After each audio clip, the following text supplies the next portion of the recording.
Africa. We know the Europeans were establishing colonies in Africa and Asia. After that, the decolonization began. In comparison to Asian continent, decolonization began late in Africa. After Asian continent, Africa is the second largest one.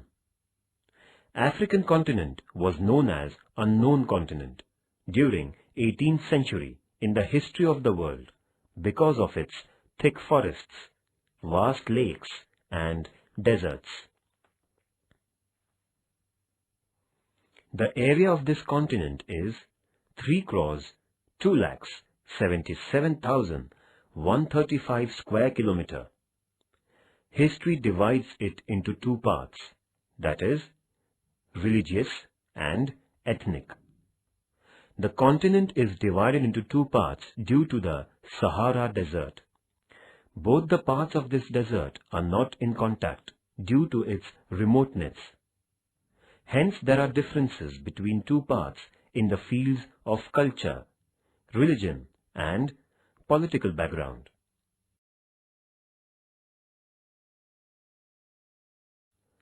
Trade of slaves. The European nations had started trades and industries in Africa, along with slave trade. African colonies used ships going towards Eastern nations to supply materials such as gold, minerals, and ivory, as well as slaves. Selling slaves was the main trade. Portuguese traders were first to take African slaves to their nation. Trade of slaves was in existence since ancient time in Africa. Arabian traders also did the same trade for hundreds of years before and used to sell the African slaves on a large scale in Western Asian countries. European people took advantage of the backwardness of Africans and made them quarrel among themselves as well as encouraged the battles for capturing of slaves. The African people who were captured were sold as slaves. Slaves were hard working for their masters in newly established European colonies. Slave trade was one of the reasons for colonialism.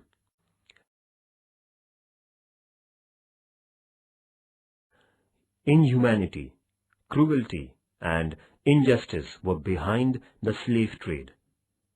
The common people of Europe, ignorant about this trade, showed their sympathy and also made Negro slaves to escape.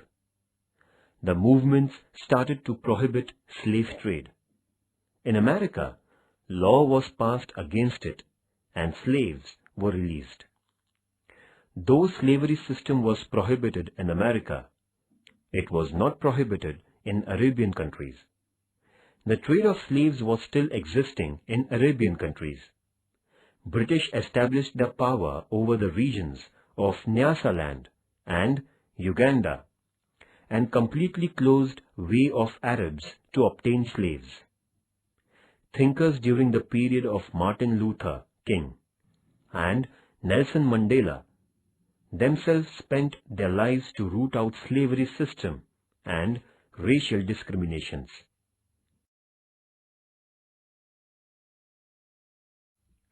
Consequences. First, nationalism spread among European colonies due to the national movements in Asia. National movements in Asia affected the minds of African people. Africa concentrated its attention towards Indian national movement. African nationalists were impressed by Mahatma Gandhiji's non-violence movement held in southern Africa and Indian national movement. Second, international political incidents affected the minds of African people and they demanded the total freedom. Two reactions came out through national movements in Africa. One was to make treaty with the colonizer and the other to give freedom to them.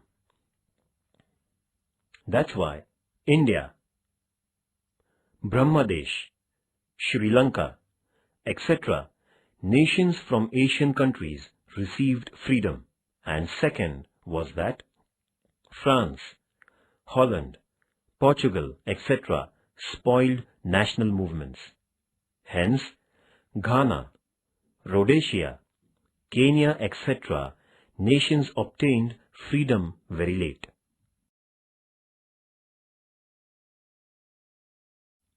Third, first, on one hand, events took place at the international levels related towards colonialism.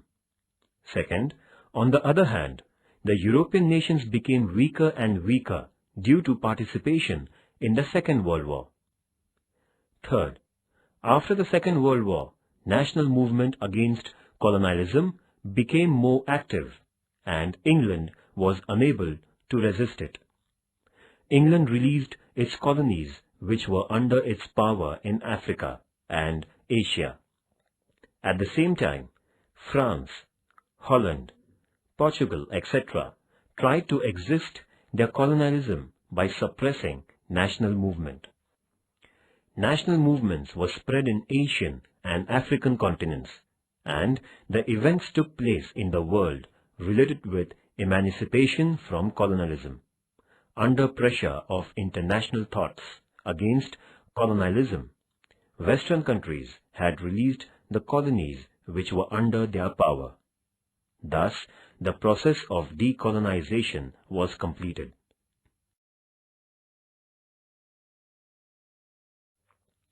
Colonization in Africa. Courageous European tourists Mango Park, Captain Speke, Sir Samuel Baker, David Livingstone, and American newspaper reporter H.M. Stanley had obtained the information of internal parts of Africa. Stanley published the valuable books and gave significant information about the continent to the Europeans. Industrial revolution, growing population, and rising imperialism made the European nations turn their attention towards African continent. European imperialists came to know about the continent of Africa, its vast area, and its minerals by the end of 19th century. As a result, England, France, Belgium, Holland, Arab, and Germany started their competition to acquire colonies in Asia and Africa. At the same time, European countries also started their voyages and expeditions to find the new sea route. Hence, European countries were in forefront in establishing their colonies in Asia and Africa.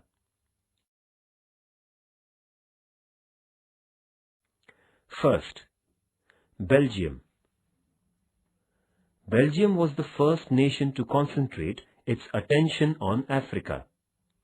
The second king of Belgium, Leopold, was very ambitious and intellectual. He spent money on Congo region of Africa and established his own free settlement in Congo. In limited span, he exploited the people in Congo. He accumulated huge wealth by his oppressive and exploitative policies.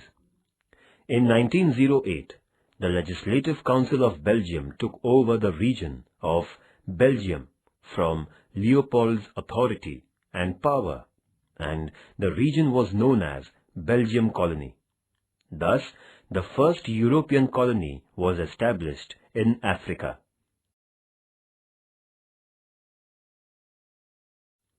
European nations were attracted towards the natural and mineral resources of Africa because they had seen that Leopold had obtained huge wealth from Congo region. European nation had taken first step of colonizing in Africa in 1871. There was scope of imperialism in Africa as there were gold and silver mines. Hence, after setting up the colony of Belgium in Africa, other European nations started to settle and make their own colonies in Africa. we found the effect of industrialization all over the world, as well as the settlements of colonies in the Africa continent during 18th century. After Industrial Revolution, European nations' attention was attracted towards Africa to establish new colonies and new market to sell their products and to buy cheap raw materials.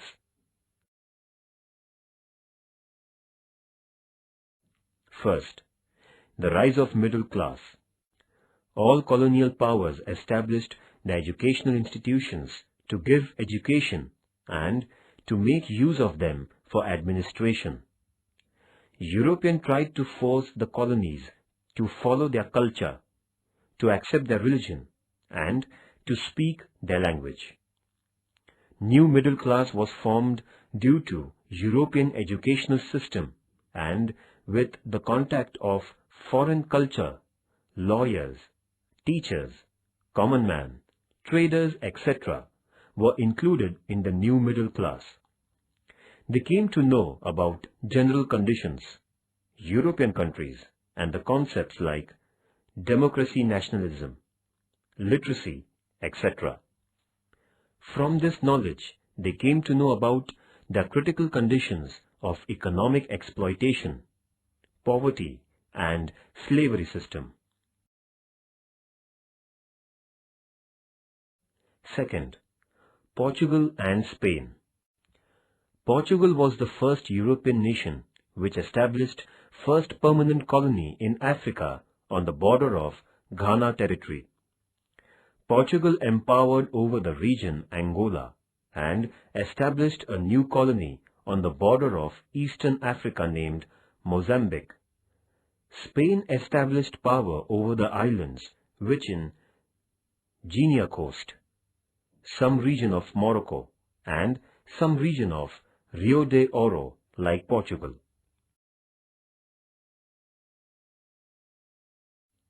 Second, the rise of nationalism.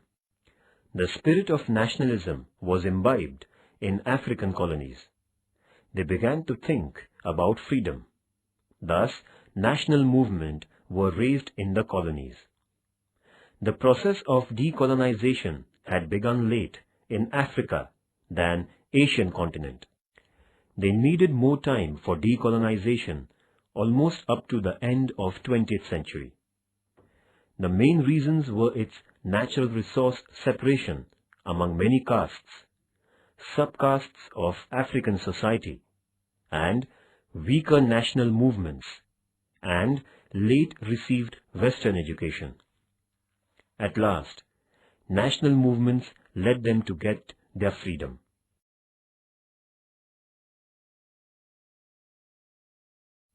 Third, Dutch.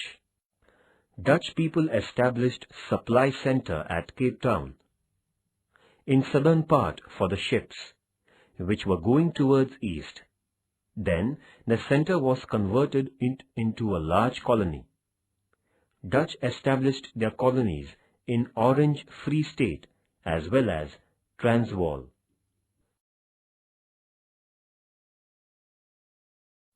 Third, national movement. Kwame Nkrumah got freedom to the Gold Coast colony, which is known as Ghana region, by organized form of national movement in 1957, whereas a famous leader, Jomo Kenyatta from Kenya, organized the movement Mau Mau, and Kenya became free from British rule.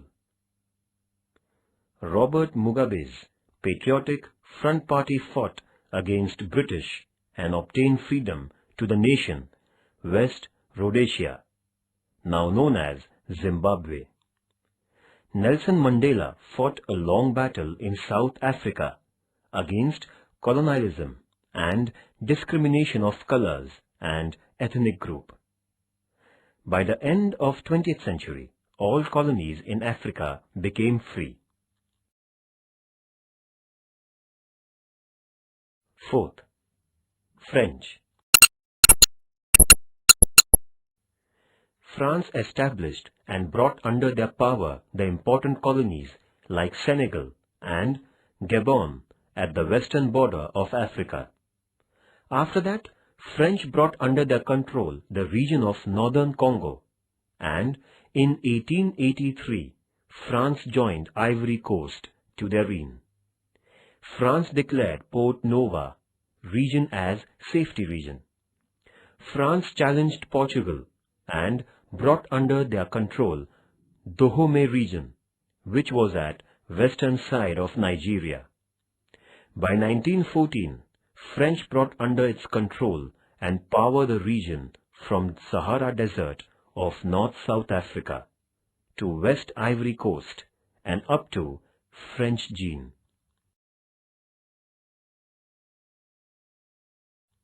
Fifth, British. Britain was not behind among European countries to establish the colonies in Africa. British established their market for the trade of slaves in Sierra Leone, and then they established colony for escaped Negro slaves. Up to 1906, England brought under its control and power the regions Cape of Good Hope, Natal, Transvaal, Rhodesia, Orange Free State, Nyasaland, Zanzibar, Pemba and Uganda. In 1920, British established Union Territory with the combination of the four colonies, that is, Cape of Good Hope, Natal, Orange Free State and Transvaal.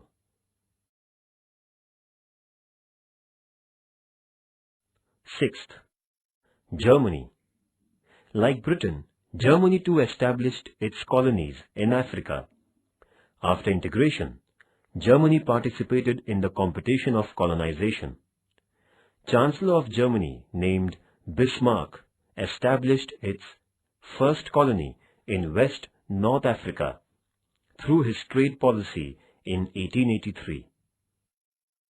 German researcher Dr. Gesteb Nordwigel was sent to establish the right over Tongoland, Cameroon, Angora-Pequena regions of Africa.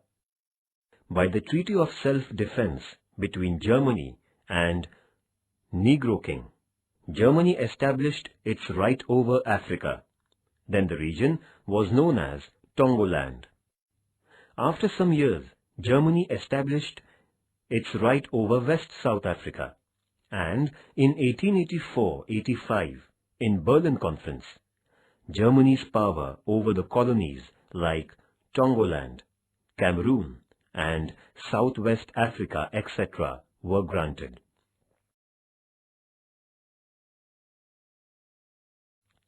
From the beginnings to end of the 19th century, entire African continent was suffering from European imperialism, establishment of colonies, and unification of them.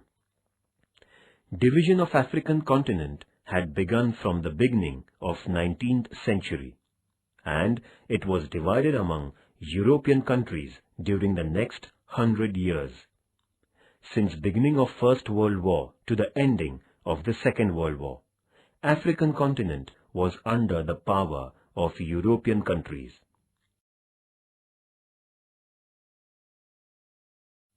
Due to colonialism of Europeans, underdeveloped and backward countries had become weaker and weaker in the fields of wealth, including natural resources. Slavery system continued over the undeveloped and backward countries. Those countries remained only as the markets of raw material and refined goods. Due to its effects, native occupations and industries decreased. Many industries were closed and the native people became poorer and poorer.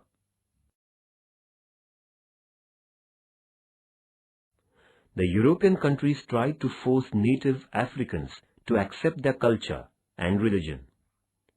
Europeans tried to make conflict among the proper native folks, as well as tried to decrease their moral values. The Europeans established their rights and control over the poor public. Thus, they established their empire. Though there was democracy in European countries, they supported the local monarchy in Africa for their existence forever in Africa. For the same reason, injustice, exploitation increased greatly. Its another example was trade of slaves.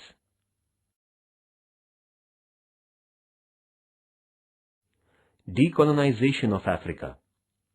From the period of First World War to the Second World War, African continent was under the power of Europeans. Europeans had not easily obtained the power over the African continent. For that purpose, they opposed the local monarchs. But at the end of the 19th century, the national integration took place against Western European countries.